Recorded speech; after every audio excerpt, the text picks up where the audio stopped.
Imagine ler a Bíblia e entender quase tudo. Estudar a Bíblia pode parecer algo complicado, mas não é.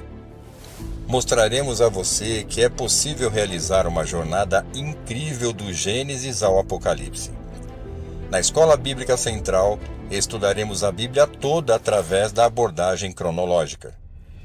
Venha ler e estudar a Bíblia com a gente. Juntos, investigaremos a cultura judaica e desvendaremos mistérios teológicos. Você aceita o desafio? Então se prepare para essa aventura espetacular que acontecerá aqui em nossa igreja. A EBC vive um ano de transformação e você faz parte disso. Estude a Bíblia e tenha a mente de Cristo. Graça e paz, meus irmãos, sejam bem-vindos ao 37º podcast. Desta feita falaremos sobre o Evangelho de Marcos. Estamos nessa jornada bíblica, da leitura épica, já estamos no Novo Testamento. Semana passada tivemos o podcast de Mateus e agora estamos no podcast de Marcos. Hoje quem vai me ajudar aqui a trazer luz aos nossos corações e aos irmãos, está aqui o Meneghel. O Meneghel vai dar uma saudação para os irmãos. Graça e paz, meus irmãos. Bom dia, boa tarde ou boa noite. Eu não sei em qual período você vai assistir esse podcast, mas é uma alegria muito grande estar aqui compartilhando um pouco dessas curiosidades, dessa palavra, dessas características do livro de Marcos, desse evangelho tão importante para nós, na presença do meu querido irmão Kleber e na técnica o Pedro, que está nos ajudando aqui. É isso aí. Viu, meus irmãos, esse podcast estamos gravando posterior à aula que demos domingo, e eu convido os irmãos a procurarem aí no YouTube a nossa aula, que é a aula do Evangelho de Marcos. Trará também algumas informações que talvez nós não consigamos cobrir aqui. Ô Meneghel, a gente deu uma pincelada na aula sobre Marcos. Você fez uma introdução bem legal, mas a gente fica bem exprimido pela questão do tempo, né? Não dá para a gente ir muito longe. Mas esse rapaz, assim, ele tem um histórico na Bíblia, não é alguém que surgiu assim de repente, né? Não, realmente. Aparece algumas passagens com ele, né, na Bíblia. Você podia comentar um pouco, claro, assim, quem é ele? Claro. E qual que é a história? Na verdade, a Bíblia menciona que ele é parente de Barnabé, né?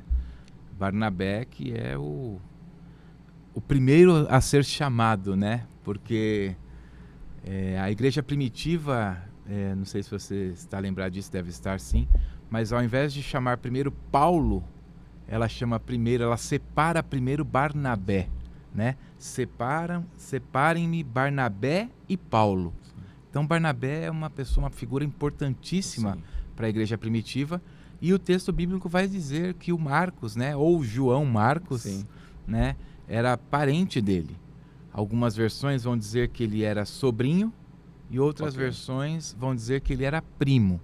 Não existe uma definição concreta a respeito disso, mas a gente sabe que ele era um parente próximo, né, de Barnabé.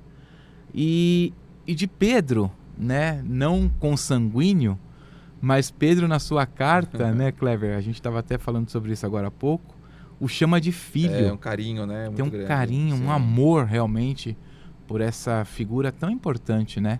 Vale lembrar que ele não é como Mateus e João, discípulo, né, que esteve presente acompanhando o ministério de Jesus. Não. Assim como Lucas, Marcos não participou daqueles 3 anos em que Jesus esteve exercendo seu ministério terreno, né? E, bom, posso continuar? Lógico. Existe muita especulação sobre ele também, né, Meneghel? Você até citou uma questão na aula, que talvez ele seja aquele jovem que correu nu, né? Que fugiu. Até depois da escola bíblica, no culto, tem um irmão que me cutucou: irmão, eu nunca tinha ouvido falar desse versículo. Eu falei, irmão, mas Pode procurar que está ali, Sim, viu? com certeza. Eu não lembro se ele está marcado em algum lugar aqui, mas se não, eu lembro de ter achado também e mostrei porque pra é só ele. Marcos que fala, né? Exatamente. Então vai estar lá Então, quando Jesus foi preso lá, né? Alguns especulam até, né, Menegal, que ele era esse rapaz, porque como só ele... menciona, né? Como só ele escreveu, É. eu não sei se eu vou conseguir... Aqui, ó, já achei.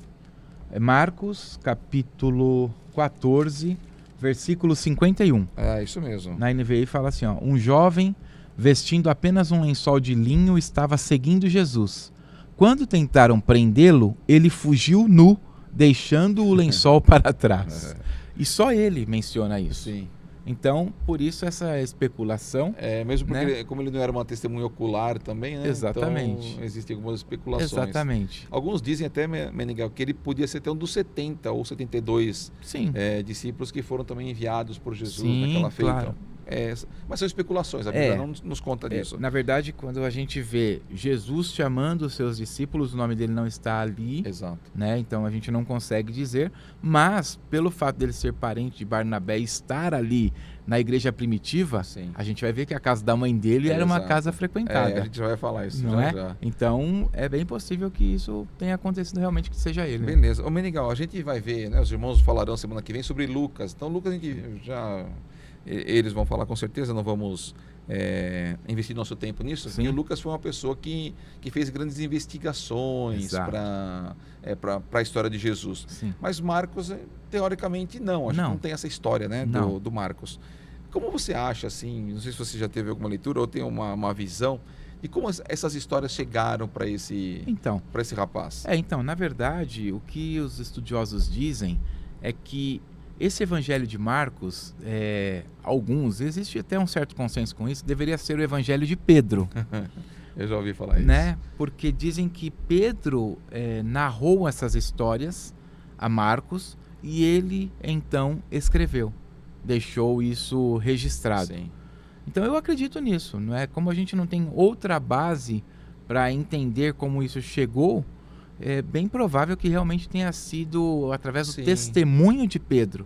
Sim. Como a gente disse, que era uma pessoa muito próxima, a qual ele chama de filho, né? Exato, Pedro chama o Marcos de filho. Então eles tiveram uma convivência muito boa, diga-se de passagem. Boa, próxima, né? E faz sentido também, né, Meneghel? Porque o Pedro também era, embora fosse o discípulo que... Sim. O apóstolo, na verdade, que deitou e rolou, né? Com certeza. Estava no Monte da Transfiguração, pediu para andar sobre as águas. Pedro fez de tudo que podia, mais um pouco, né? E falta o evangelho de Pedro mesmo. Não temos assim um evangelho, as histórias de Jesus narradas por Pedro. É verdade. E faz sentido mesmo, porque Pedro possivelmente era uma pessoa iletrada. Isso que eu ia dizer também. Talvez não tivesse tanta... Pescador, né, Kleber? E naquela época, um pescador não é como um pescador de hoje. Sim, faz faculdade, né? Hoje, o pescador profissional hoje, né, é um absurdo. Sim. E o Pedro era um pescador profissional, Sim. né? Mas era isso, né? Uma pessoa com certeza iletrada. Sim, sim. Então, não teria, talvez por não teria habilidade, bagagem, a habilidade para transcrever, né, um evangelho. Sim. Mas com certeza a experiência tinha de monte, né, para contar. Meu Deus. E aí, ô Meneghel, você citou isso também. Aliás, nós não citamos, né? A pastora Edmara que pegou a gente no finalzinho da aula. Pois é. Para perguntar para quem que ele havia escrito. Isso. Então, é curioso que esse livro, esse evangelho, ele já começa com João Batista. É isso aí. Ele não conta... Diferente dos outros, né? O nascimento, a história, ele pula essa parte e já começa no ministério de Jesus com 30 anos. Verdade. E aí dá-se a entender que ele escreveu então aos romanos por conta disso, porque talvez a infância não fosse relevante para eles, né? Para eles. Né? Na verdade há um consenso, né, Kleber, Sim. com relação a isso, né? Nos sinóticos, né? Na verdade nos evangelhos, João também existe aí esse consenso, e Mateus aos judeus, né? Sim. Marcos aos romanos, Lucas eu não vou dizer porque é a próxima aula, então deixa... Isso, deixa para os irmãos. E João também não vou dizer, mas fica aí a dica para quem tem interesse em consultar isso. Exato. Né? E dizem também que provavelmente esse evangelho foi escrito antes do ano 70, né? Antes da destruição do templo. Né? Ok, porque Jesus predisse Exatamente. que esse templo vai ser... Exatamente, vai ser derrubado. Isso. E então entende-se que ele foi escrito, é provável que ele tenha sido escrito entre 55 e 65. Ok. Então essa é a época Porque provável. você imagina que ele faria um paralelo caso tivesse sido derrubado naquela já. época, Exato. né? Ele possivelmente falaria, assim como Jesus falou, O templo o realmente templo foi é verdade. destruído, né? E nenhum dos evangelhos cita isso, Nenhum. então possivelmente todos eles foram escritos antes. É. E aí, o Meneghel, também tem um consenso de que esse evangelho tenha sido o primeiro deles. Exatamente. E aí de novo traz, assim, na minha imaginação, traz de fato o peso de ter sido Pedro que tenha dado boas dicas para Marcos, porque o próprio Lucas e Mateus vão usar ele um pouco como base. Sim, também, né? Com certeza. Com Então, certeza. Você vai ver que eles expandem exato. A ideia principal do Evangelho de Marcos. Sim. Né? Que o Marcos ficou quase que um resumo, na verdade, porque ele é o menorzinho de todos eles. Né? É o menor de todos. E depois, talvez, Mateus e Lucas vão fazer uma investigação em cima das escrituras, da história que já existe. Exatamente. Alguma coisa assim. Mesmo porque tanto Mateus quanto Lucas eram pessoas mais letradas, sim, né? Sim. Então a formação deles era bem diferente. Sim, sim. E talvez a de Marcos não, né? Eu acredito que tenha sido melhor que Pedro, né? Porque conseguiu registrar, mas faz muito sentido que Pedro tenha... Não vamos dizer que ele ditou, sim, não é nada disso, mas que compartilhou, né? Tudo o que aconteceu. E aquilo deve ter sido tão maravilhoso que o menino pegou e... Nós falamos, inclusive, na aula, assim, imagina o Pedro contando para alguém como foi o dia da transfiguração. Meu Deus, cara. Até que a expressão dele, né? Ele falou, Jesus, vamos ficar todo mundo aqui. É isso aí. E é muito bom estar aqui. Vamos fazer uma cabana para cada um de vocês e vamos ficar aqui, não vamos embora mais não. Só é importante lembrar que Jesus falou para eles não comentarem nada, né? Exato, pelo menos naquele momento ali, não era para sair divulgando. Exato. É que o Pedrão era sanguíneo ou colérico, não sei. Eu acho que eram os dois. Eu acho que... Então, acho que não sei se ele aguentou segurar, guardar só para ele, né? Mas depois, todos os outros abordaram essa questão que é importantíssima, né, Kleber? É um momento ímpar. Um marco, também, ímpar. Um marco. Mas assim, imagina esse cara, né, contando uma história para alguém. Imagina, ou pro próprio menino que não estava lá. Ele esteve lá. E contando a experiência de andar sobre as águas. Meu Deus. Seria algo assim, absurdo a gente imaginar isso, né? Eu acho que ele estava até no primeiro milagre, não estava? Em Caná? Eu não me lembro. Eu acho que já estavam os 12. Eu acho que já estava, né? Você imagina? Então, o Pedro, né, cara, ele começou a vivenciar. Você imagina que mudança de quebra de paradigma, mudança realmente de rota. Exato. Você vem com base na lei, né? Que apontava sim para um Messias, apontava realmente para uma direção, e de repente você começa a viver algo muito maior do que aquilo que a lei previa. Exatamente, sim. Né? Deve ter sido realmente um baque violento. Com certeza. Mas assim, já começa com a famosa pesca, chama pesca milagrosa. Pesca maravilhosa, né? Que ele não pesca na noite toda, e depois naquele primeiro momento já quase que afunda o barco do homem. E assim, imagina esse homem contando essas coisas. Então, possivelmente o Marcos foi tomando nota. Sim, porque, sim.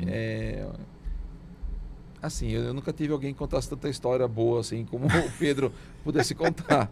Mas... e quem tem assim Mas tem muita gente, né, Meneghel, que tem essas curiosidades, ou até essas habilidades de tomando nota das coisas, ou investigar. Você vê, né, que existem tantas biografias, de tanta gente famosa. Tem gente que conviveu com ela e possivelmente foi anotando aquelas histórias que a pessoa foi vivendo, e outras pessoas foram investigando, foram atrás, né, que é o caso de Marcos, possivelmente de Marcos, que viveu junto com Pedro e ouviu as histórias ao vivo e a cores. E Lucas, que foi procurando as pessoas para ir buscando informação. Até mesmo para atender um contexto diferente, né? Sim, sem dúvida. Então, assim, ele escreve para os romanos, até comentamos antes, né? É curioso que o Pedro aparentemente era um dos mais reticentes a abrir o evangelho para os gentios. E tanto é que nós vamos ver lá em Atos aquela questão do Cornélio, né? Que não vai dar muito spoiler também, mas de fato, e depois o evangelho dele, que foi do seu filho amado, do filho do coração, acaba indo diretamente para os gentios. Exatamente. E não para o povo judeu. Sim, sim. Mas tudo bem. Ô Meneghel, uma coisa que a gente, até você comentou, da mãe do Marcos, do João, a Bíblia fala, né? João chamado Marcos, né? Mas aí ficou para nós como Marcos. A história dele não começa também assim, uma pessoa que cai de paraquedas na história. Ele tem como eu posso dizer, ele já tem um início no cristianismo, já por conta até da sua mãe, que era uma cristã da época e que tinha uma participação aparentemente expressiva. Sim, exatamente. Podia falar para nós um pouco dessa passagem? Na verdade, do Pedro a gente vai ver essa questão da casa, né?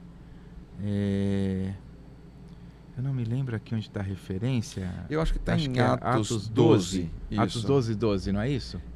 Eu acho que do 9 ao 12 dá para ler aí. Eu acho que Atos...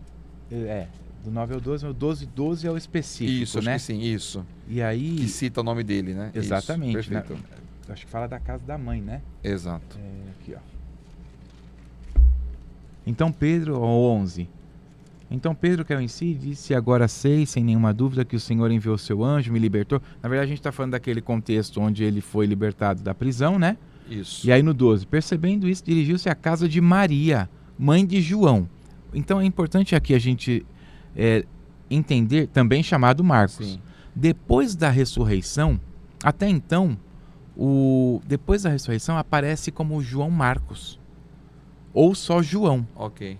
Ele é a mesma pessoa. Onde muita gente se havia reunido e estava orando. Então veja, eles estavam orando pelo Pedro que estava preso na casa da irmã Maria, que era a mãe do rapaz. Então você vê a importância, Kleber, de se ter um lar de oração. Sim. De se ter um lar dentro do princípio bíblico. Exato. No caminho, a gente comentou um pouquinho antes, né? Que a necessidade de se ensinar às crianças. Exato. Né? Então esse jovem, com certeza, ele cresce num ambiente cristão. Sim, sem dúvida. Porque aqui a gente já está dizendo de cristianismo. Sim. Né? Eles eram do caminho. Exato, nessa época, né? sim. Nessa época eles eram do caminho. Eu acho que, eu não me lembro se no 12 eles já haviam sido chamados de cristãos. Eu não me lembro disso. Eu não me recordo agora. Mas deixa para os irmãos que vão explanar sobre Atos. Seremos nós. Pois é. Então lá na frente a gente fala sobre isso. Mas sim, aqui ó. No capítulo 11 mesmo. 11, capítulo 19. Exatamente. Isso. Pela primeira vez foram chamados de cristãos, mas até então eles eram do caminho. Exato. Né?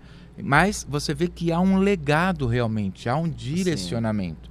E lá no texto de Provérbios, se eu não me engano, a Bíblia diz: ensina a criança ou ensina ao menino no caminho em que deve andar. E quando ela for velha ou quando ela crescer, ela não se esquecerá dele, ela não se desviará dele. Exato. Existe uma grande diferença, né, Kleber, entre ensinar no caminho e ensinar o caminho. É verdade. E, infelizmente, a gente vê muitas pessoas dizendo: poxa, mas eu sempre fui da igreja. Eu sempre fui à igreja e os meus filhos estão fora. Talvez, Kleber, o problema, não vamos abrir aqui lógico. nenhum julgamento, nem discussão, mas talvez porque quando essas pessoas ensinaram, elas ensinaram o caminho, elas apontaram, o caminho é aquele. Mas a experiência que aquela criança recebeu, não era de andar no caminho, que faz diferença. Quando é no, o texto bíblico diz que a expressão significa dar a mão e caminhar junto. Então a gente percebe que o João Marcos aqui, ele um bom exemplo. Um bom exemplo, era no caminho. Exato. A casa da mãe dele era uma casa onde as pessoas se reuniam para orar. E lembrando, né, Meneghel, nessa época, assim, o Império Romano já fazia uma certa perseguição com... Total, Tanto né, é que meu o Pedro irmão? estava preso. Total perseguição. E assim, seria mais normal que a mãe dele falasse, minha casa está fechada por oração, Pois é. porque eu não quero ninguém aqui Pois orando, porque... Mas eles estavam escondidos ali. É. A porta trancada. Ela abriu a casa dela Abriu a casa dela. para orar pelo... Para orar. A igreja estava ali. Sim. Eles estavam já se reunindo como igreja. E a casa dela era um dos pontos, né? E aí o Meneghel, assim, a gente nem comentou antes sobre isso, mas imagina que legal, assim, você tá na casa da sua mãe, você sei lá, jovem, não sei qual a idade de Marcos nessa época, Sim. talvez, sei lá, e aí tá todo mundo com medo, orando, e o Pedro tá aprisionado, acorrentado, tá... Sentenciado, né? Já era, né? E de repente bate na porta, né? Ô pessoal, eu que tô aqui, ó. É incrível. Como você saiu de lá? Não, os anjos foram abrindo para mim e eu tô aqui. Clever. Que Experiência. experiência. Imagina esse menino agora, ou esse jovem, ele fala, esse caminho Eu preciso estar com ele. É isso. É nesse cara que eu quero grudar. Eu preciso estar com ele. Né? Porque as coisas acontecem. Exatamente. Mas voltando um pouco na questão do... você falou da família. O Meneghel, eu acho que às vezes muitas pessoas erram e não quero dizer que nós também não erramos. Claro. De novo, né, não estamos julgando as De pessoas, jeito nenhum. mas estamos assumindo que isso é factível de acontecer e às vezes acontece conosco. Mas existem pessoas que às vezes vão na igreja e às vezes no caminho para casa, ao invés de falar, puxa, que culto maravilhoso, que culto glorioso, você viu o louvor, como Deus operou. Não, aí fala, você viu a roupa que a irmã estava na igreja? Pois é. Você viu o irmão que chegou atrasado? Pois é. Você viu o sapato dele não sei de quem? Você viu, sabe? E quando ainda não faz críticas, assim, às vezes até a liderança da igreja, a palavra, o pastor. E às vezes, até às vezes se posicionando. Porque assim, Meneghel, a gente tem que entender que nós somos cristãos, somos inteligentes, somos diferentes. Sim. Você tem uma formação, eu tenho outra. Sem dúvida. A minha formação é uma, tanto como família, meu pai era militar. Então, assim, eu tive uma criação, você teve outra, Sim. Pedro que está conosco teve outra. Sim. E assim, nós também nos dedicamos diferente no aprendizado da palavra. Também. Uns estudaram mais. Então, assim, nós estamos hoje dentro dessa igreja, que somos 5.000 membros, Exatamente. mas somos 5.000 membros diferentes. Sem dúvida. Certo? Sem então, dúvida. assim, cada um tem a sua característica, cada um tem o seu pensamento. É lógico que todos estamos caminhando junto, mas cada um tem as suas diferenças, Sim, evidente. sim. E às vezes a gente posicionar isso para eu posso até conversar com você, poxa, Meneghel, você acha que o Pedro fez está correto? Ele montou o estúdio aqui para nós? Você acha que aquele monitor é legal? Kleber, eu acho que, sei lá, se eu fosse eu compraria um monitor maior, menor, penduraria na parede, não sei. Sim. Mas são conjecturas. Exatamente. Nós falarmos isso entre dois adultos é uma coisa, Sim. mas se meu filho de 10 anos está aqui comigo, Isso aí. aí ele vai falar, aquele irmão Pedro é um cego. Faz tudo errado. Faz tudo errado. Poxa, por que ele não comprou, por que ele não pendurou o monitor na parede? Exatamente. E cara burro. Por quê? Porque o meu pai está falando. Exato. Então, assim, ele já começa, então, desconstruir uma imagem da igreja. Eu me recordo um tempo atrás, muito tempo atrás, eu fui assim, a palestra de um pastor e o assunto dele era uma festa que existe religiosa no mundo, que as pessoas dão bala para as crianças num certo dia. Eu sei, conheço também. E ele falou, irmãos, muitos cristãos, muitos pais de crianças cristãs, eles erram ao dizer para o menino, não pegue isso, menino, Deus não gosta disso. Ele falou, na cabeça da criança, como que Deus pode não gostar de bala? Bala é tão gostoso. Olha só. Ele falou, irmãos, nunca faça isso. É verdade. Você fala, filho, não pegue isso. Explique o O motivo. papai vai comprar uma melhor para você ainda. Explique. E Deus vai ficar mais feliz ainda conosco. Então, assim, a gente tem que tomar muito cuidado como a gente desconstrói, às vezes, as histórias na cabeça das crianças. Para um adulto, tá certo. Óbvio, né? Ah, tudo bem, a gente discorda de algumas coisas. Ah, se eu fosse do estacionamento, eu não colocaria os carros reto, colocaria 45 graus. É isso aí. Sei lá, qualquer coisa assim, a gente pode comentar. Mas se tem uma criança junto... É melhor evitar, né? É melhor evitar. Porque eles vão desconstruir uma imagem de alguém que está trabalhando bem. Porque é o que você falou, poxa, aqueles irmãos não sabem de nada. Meu pai falou que era para ser 45 e os irmãos estão colocando, sei lá, 30, 90, sei lá quanto. Esses irmãos não sabem de nada. É isso mesmo. Ah, puxa, o pastor, hoje o sermão demorou 55 minutos. Às vezes é uma constatação. Sim. Nossa, somente, não estamos criticando. Exato. Mas às vezes na cabeça da criança, ou até um visitante, às vezes está com a gente, falando, nossa, é mesmo, eu nem tinha percebido que o culto demorou tanto. Pois é. Então, assim, os comentários, a gente tem que tomar cuidado. Por isso que a gente está falando de ensinar no caminho. No caminho. É dar a mão e estar feliz. Exato. Né, assim, mostrando para a criança que o caminho é aquele mesmo. Sim. Que nós estamos hoje no melhor lugar que Deus preparou para a gente. Sem dúvida nenhuma. E que as coisas que estão acontecendo com uma permissão e pela vontade de Deus e vão caminhar assim. Agora, se a gente fica... não estou dizendo só criticar, sabe? Mas até algum comentário que não é maldoso, às vezes pode soar isso para uma criança. Não sei como você vê isso, Meneghel. Não, eu concordo com você plenamente. Eu concordo plenamente com você sobre isso. Eu tenho 2 filhos, né? Assim, os meus são grandes já, tem 16, eu tenho 25.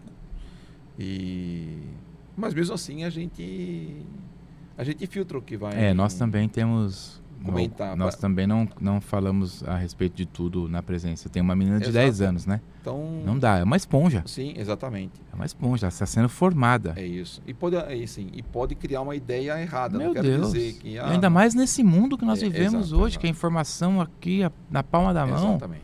Uma coisinha que você fala errado, ela pode buscar a constatação disso e ver que outros também falam da mesma forma, porque o mundo lá fora tá terrível. Exato. E aí, de repente, ela fala, poxa, mas é verdade, olha, isso que meu pai está falando aqui, que está errado na igreja, o mundo também está falando que está errado na igreja. Então, a igreja que está errada. Exatamente. Então, é um perigo. Liga 2 pontos e... Lembrando que o exemplo vem de casa. Sim, exatamente. Então, é isso aí, né, Meneghel? A questão de ensinar o caminho é ensinar pelo exemplo também. Pelo exemplo. Assim, só de palavras você não ensina. Eu não sei se foi Spurgeon que falou, mas alguém falou e vale muito a pena relembrar, né? Pregue sempre. Se preciso, fale. É verdade. Se preciso, use palavras. Pregue sempre. Sim. Se preciso, use palavras. Ou seja, viva. Viva, exatamente. Que é a melhor pregação que existe. Exatamente, meu irmão. Exato. Né? Então, assim, a nossa dica para os nossos irmãos de como criar os filhos no caminho, ensinar o caminho para os meninos, ou para as crianças, ou para os jovens, que seja quem for, que a gente quiser trazer para Cristo, é de fato sempre construir uma visão construtiva. Exato. E aí, Meneghel, assim, a gente na igreja, meus pais, meu avô, tal, eles sempre foram assim envolvidos com a obra de Deus. Meu avô era pastor, meu pai foi consagrado presbítero também. E assim, nós crescemos num ambiente cristão, assim, servindo. Então, a gente aprendeu isso. E assim, eu também gosto desse modelo. É um modelo que eu gosto. Minha irmã mora no interior de São Paulo. Ela também faz o mesmo trabalho na igreja também, trabalha em alguns ministérios. Porque assim, é assim que nós entendemos. Exato. E aprendemos. Sem dúvida. Meus filhos também, o mais velho também trabalhava comigo na multimídia. Agora, por questão dos estudos, ele se dedica mais aos estudos, fica mais na dele, mas está sempre comigo nos cultos, você vê. Sim, claro. Mas o mais novo é a mesma pegada que eu. Se tomar cuidado, ele fica 24 horas.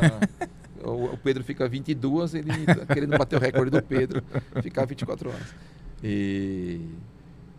Mas é isso, é o que você falou, é a questão do exemplo mesmo. Sim, então, os irmãos quiserem que os seus filhos, de fato, se integrem na igreja, tenham um compromisso com a igreja, a minha dica é que você também tenha. Sem dúvida. Né, Meneghel? Com certeza.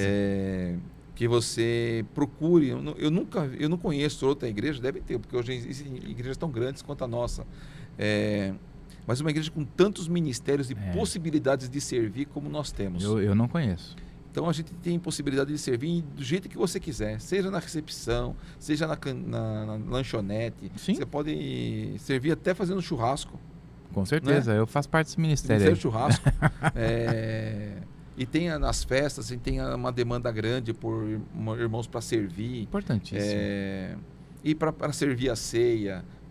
Tem para tudo, né, para dar aula, para ministrar para criança, ser, como chama, tutor de uma criança. Exatamente, especial, né? Então, assim, tem tanta coisa legal que pode fazer.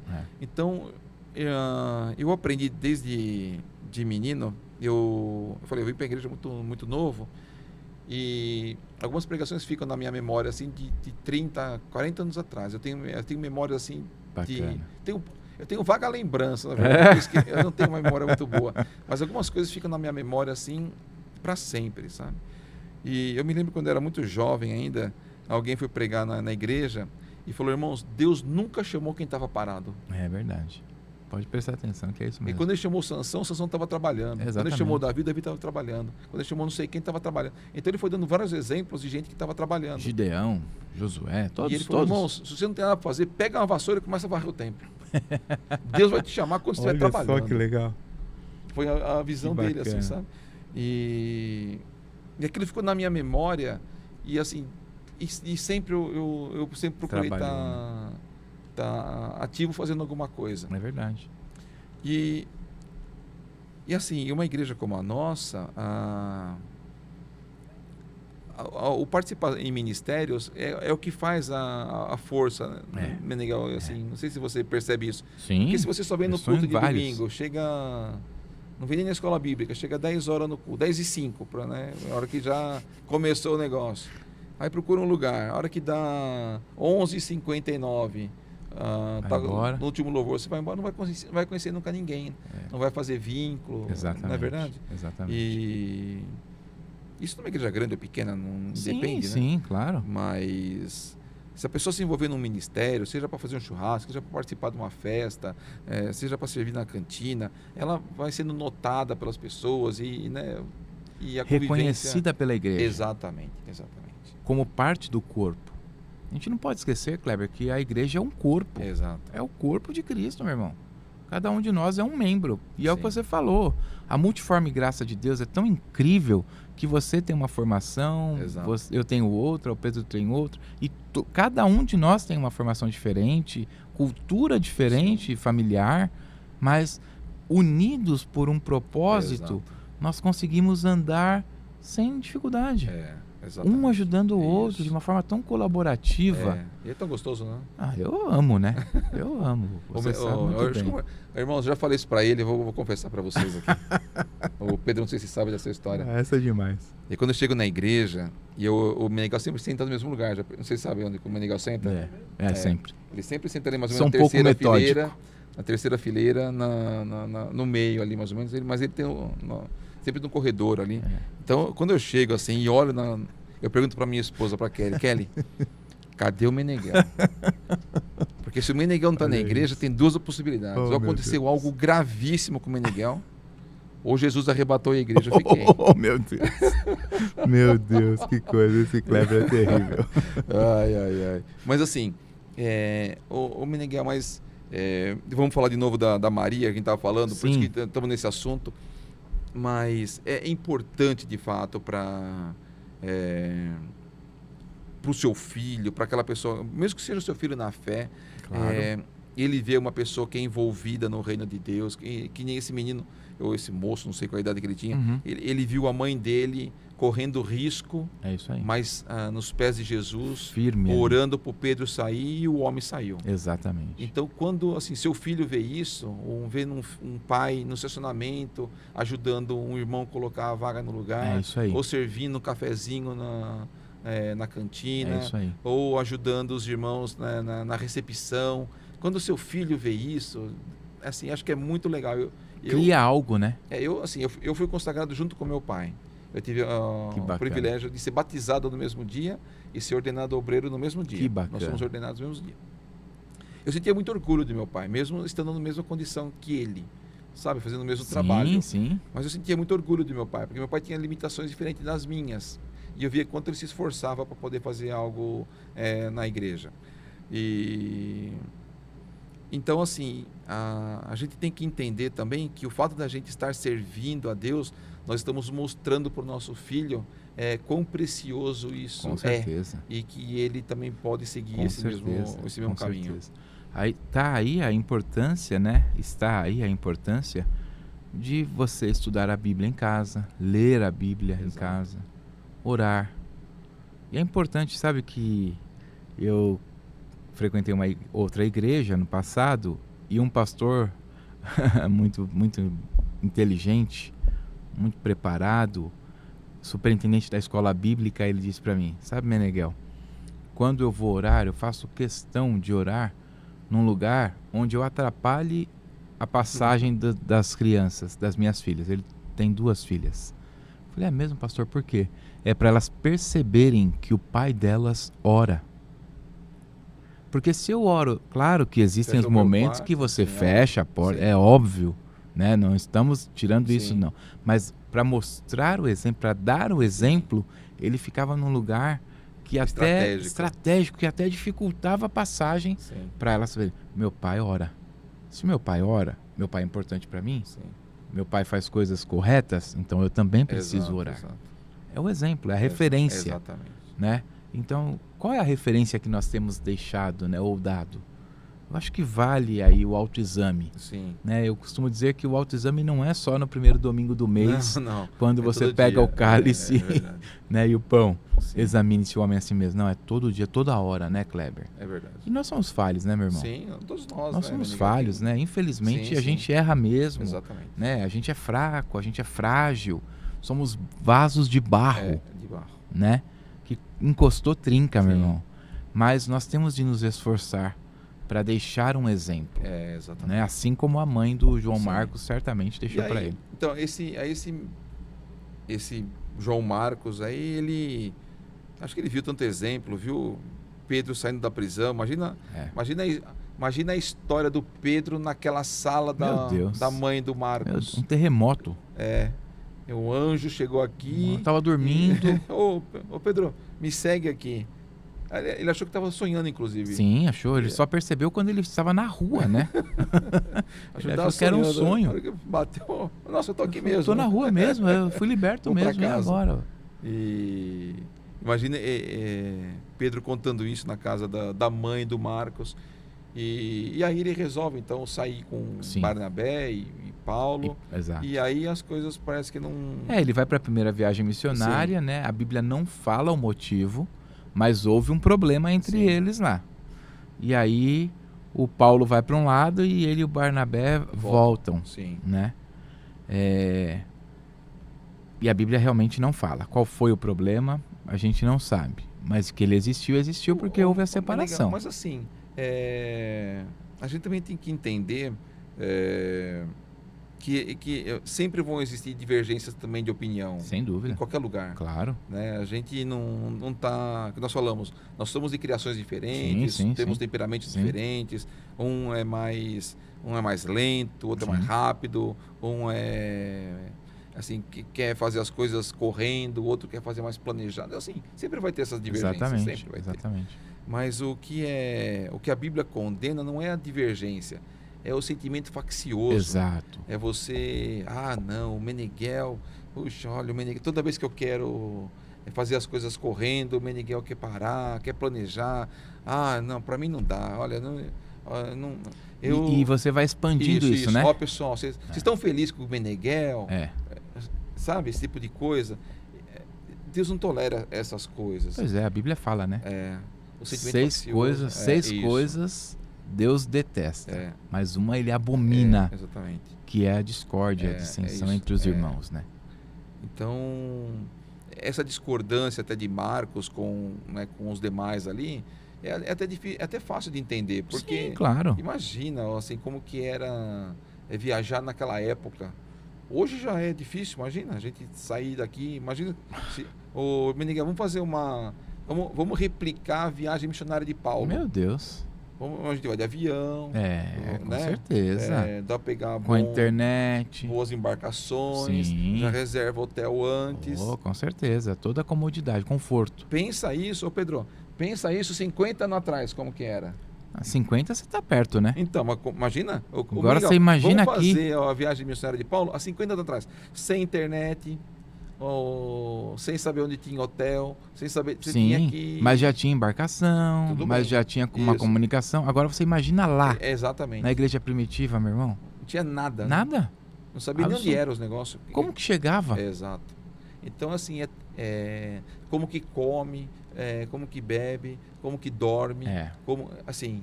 Então, eu falei, é fácil de você entender que tem alguma insatisfação, Sim, talvez, em algum momento. Ah, sim. Paulo, você me desculpa, mas não é isso que eu queria. É isso mesmo. Não é isso que eu esperava. Estou É. indo embora para minha casa. É. Tudo bem. E, assim, não deve ser nada grave, Sim. porque depois o É. próprio Paulo...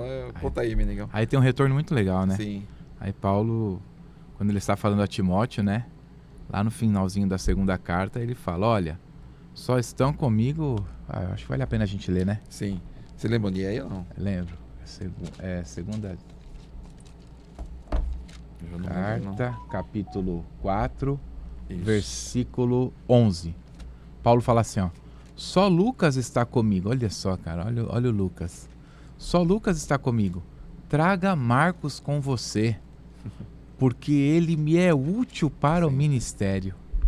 Então veja, realmente o rapaz tinha uma importância. Sem dúvida, sem dúvida. Meu irmão, a gente está falando aqui nada mais, nada menos que o segundo nome do cristianismo, né? Sim. Porque de Jesus, Paulo, depois de Jesus é Paulo é um pro expoente, cristianismo, sim, né? É é o um maior expoente. expoente, né? Na minha visão, eu acho que Sim. pro cristianismo Sem não dúvida, tem outro sem nome. dúvida. Quer dizer, tem outros, mas numa escala Sim, Paulo foi super importante. que a com gente certeza. tem aqui hoje, a maioria é graças Sim, a sim. ele, né? E aí ele fala isso, né? Olha, teve um problema realmente, mas traga o menino, porque ele é... Menino, eu estou, né? Sim. Falando de uma forma bem informal aqui. Sim. Porque ele é útil para mim, ele é Exato. importante, não só para mim, mas para o ministério. Não tem mais sentimento de mágoa. Não, de jeito nenhum, de jeito nenhum. Ele me largou no meio do caminho. Não. Nada disso. Não. E aí ele vai falar aqui dos problemas, né? Aí vamos deixar para quem vai falar Sim. sobre Timóteo. Acho que não é nosso. Não. Não, né? Então deixa para os outros mesmo. E ele vai falar dos problemas que ele teve aqui com os Sim. irmãos, mas ele lembra do... Exato. O Lucas estava ali, Sim. mas ele fala, traz o Marcos também. Exato. Que ele é importante. É muito interessante isso. Como talvez a história do Marcos não tenha começado tão boa nessas viagens Pois missionárias, Porque foi logo na primeira, né? O problema. Mas depois, lá na frente, o Paulo manda trazer ele de volta, porque seria algo importante para... Há um consenso, né, Kleber, que o que importa não é o começo, mas o fim das coisas, né? É verdade. Porque você pode começar muito bem, mas se você terminar mal, não adiantou nada. E Tinha às vezes começa mais ou menos e termina bem, né? Eu tinha um gerente que falava sempre para nós, né? Para mim não interessa as iniciativas, interessa as acabativas. Excelente. Que muita gente inicia e acaba parando Sim. no caminho. E interessante mesmo é como você começa e como você acaba. Sem dúvida. De fato. Sem dúvida. Para o reino é que faz todo o sentido, na verdade. Muito bom. Meniguel, o que mais nós temos de curiosidades para a gente falar desse texto? Meus irmãos, a gente preferiu... Marcos tem muitos milagres, muitas expressões bem interessantes. Meniguel, eu já lembrei. Vamos falar do final do livro de Marcos. Legal, importante. Então, nós preferimos não ter os nossos podcasts, nossa aula, narrando milagres para os irmãos, porque os milagres já são tão contados. E vão se repetir, né? Exato. Então, todos os evangelhos vão narrar um pouco dos milagres, também tantos filmes que nós assistimos. E a própria leitura também é tão fácil de entender, Menegal, que eu acho que não ia agregar muito na vida dos nossos irmãos. Eu concordo com você. Por isso que a decisão do nosso grupo foi assim, trazer uma abordagem um pouco mais curiosa das histórias e como que foi a vida dessa pessoa que construiu esse evangelho. Vamos acabar então com o final. Com o final, né? Capítulo 16. Diferente do que eu fiz na aula, que eu comecei de trás para frente. Mas foi interessante, foi muito bacana. Assistam, irmãos. O livro de Marcos, existe uma uma ideia, Meneghel, que... Bom, primeiro que ele acaba assim bem interessante, né? Aparentemente Marcos acaba com a ressurreição e acabou. Exatamente. Exatamente. Existe aí... Alguns estudiosos acreditam que esse final ele foi um acréscimo posterior, né? Ele foi um acréscimo posterior. Sim. Porque enquanto outros defendem que o final original ele pode ter se perdido. Ok. Então existe aí uma certa discussão com relação à autenticidade desse... Claro. Sim, desses últimos 10, 12 versículos aqui. Do 9 ao 20, sim, realmente. Por isso que o Marcos, mais uma vez, ele se torna um pouco intrigante, sim, né? Sim, exato. Diferente dos demais, como você disse, que abordam e abrangem bastante o ministério de Jesus, falando do nascimento, trazendo genealogia e tal. Ele não, ele já entra em João Batista, milagres, e acaba no Jesus ressurreto. E fim de papo. Meneghel, mas olha só, olhando para esse lado, imagina você mandando uma carta para os romanos, por exemplo, que ele escreveu, né, esse evangelho para esses gentios, e ele começa então contando a história de Jesus, que já tinha alguém batizando no Rio Jordão, e aí veio, fez milagre, vai contando toda a história, foi para Jerusalém, foi traído, crucificou, morreu e assim foi no terceiro dia ressuscitou e acaba. E alguém falou: meu, e agora? E aí? O que aconteceu depois? Como que fica? Pois é. Onde que eu vou buscar essa informação agora? E talvez seja até uma estratégia dele de deixar... Meio assim, em aberto. Exato. O que aconteceu depois? Pode ser. Pode ser uma estratégia dele. Por isso que alguns até acreditam nisso. Que foi uma estratégia de provocar as pessoas a buscarem mais informações. Mas a questão é que está para nós aí alguns versículos incríveis, né? Esse final é maravilhoso, né? E aí esse adendo, na verdade, ele corrobora também com os outros evangelhos. Claro. Não tem nenhuma outra... Não. Nenhuma descrição diferente do que qualquer outro evangelho. Não, de jeito nenhum. Você vê que a ressurreição ela vai acontecer da mesma forma em todos os evangelhos, né? Só que é o que você falou, ele realmente estanca e acabou. Parece que realmente é uma biografia, né? Exato. É uma biografia, né? Do ministério, vamos dizer assim. Não uma biografia desde o nascimento, mas uma biografia do serviço. Exato. E da missão. Exato. Do batismo até a ressurreição. Do batismo, que é o início do ministério, até a ressurreição, que é o final da missão. Quer dizer, final da missão terrena. Exato. Né? Naturalmente. Mas eu li alguns livros também, eles falam que exatamente a ideia do Marcos era de fato contar a história para os romanos de quem era Jesus, e ele fez isso muito bem, narrando os milagres, narrando vários detalhes interessantes, que até a gente comentou, alguns evangelhos nem tem, mas ele mostra de uma forma assim, minuciosa alguns detalhes, e de fato o objetivo dele era mostrar para os romanos de fato quem era essa pessoa que eles estavam agora perseguindo, e fez isso com muita maestria. Agora, se os últimos 10, 12 versículos aí foi escrito por ele, ou se alguém resolveu encerrar essa história para poder ficar registrada para só a eternidade vai revelar. Um dia saberemos. Meneghel, eu queria agradecer a você mais uma vez aí pela parceria, por aceitar nosso convite, para fazer parte do nosso grupo, né, de professores. Muito bacana. Agora 2 grupos vão acabar o livro de Lucas e João, né? E depois a gente volta aí para falar sobre o livro de Atos.